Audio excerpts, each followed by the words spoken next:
Hello friends, അപ്പോൾ പിന്നെ ഇത് ഏത്തക്കൊല കിഴന്ന് കാറ്റത്ത് ആടി ഉലയുന്നതൊന്നുമല്ല കേട്ടോ. ഞാൻ പിടിച്ചൊന്ന് ആട്ടിയതാണേ.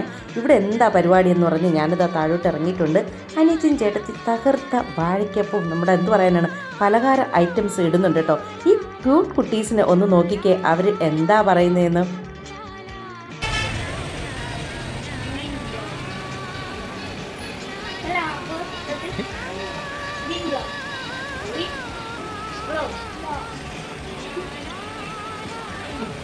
അപ്പോൾ പിന്നെ ഞാനിതാ അനിയത്തിയും ചേട്ടത്തിയും കൂടെ പലഹാരം ഇടുന്നത് നോക്കി നിൽക്കുകയാണ്. ഓർഡർ അനുസരിച്ച് ഇവിടുന്ന് പലഹാരം ഒരുപാട് ചെയ്ത് കൊടുക്കും. നമ്മുടെ പൂവച്ചലാണ് കേട്ടോ ഈ കട. തിരുവനന്തപുരം ജില്ലയിലെ പൂവച്ചൽ എന്ന് പറയുന്ന സ്ഥലത്താണ്. എന്തായാലും ഉമ്മയുടെ കയ്യിൽ നിന്നൊരു ചായ വാങ്ങിയിട്ടുണ്ട്. ബാപ്പ ഇന്നിവിടെ ഇല്ലെന്നാണ് പറയുന്നത്.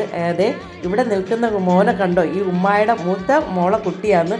എല്ലാവർക്കും എൻ്റെ എന്ത് പറയാനാണ് വ്ളോഗിനെ കുറിച്ച് കുട്ടി പറഞ്ഞു കൊടുക്കുകയാണ്. അവന് ഞങ്ങളെ കണ്ടപ്പോൾ വളരെ ഹാപ്പി ആയിട്ടുണ്ട്.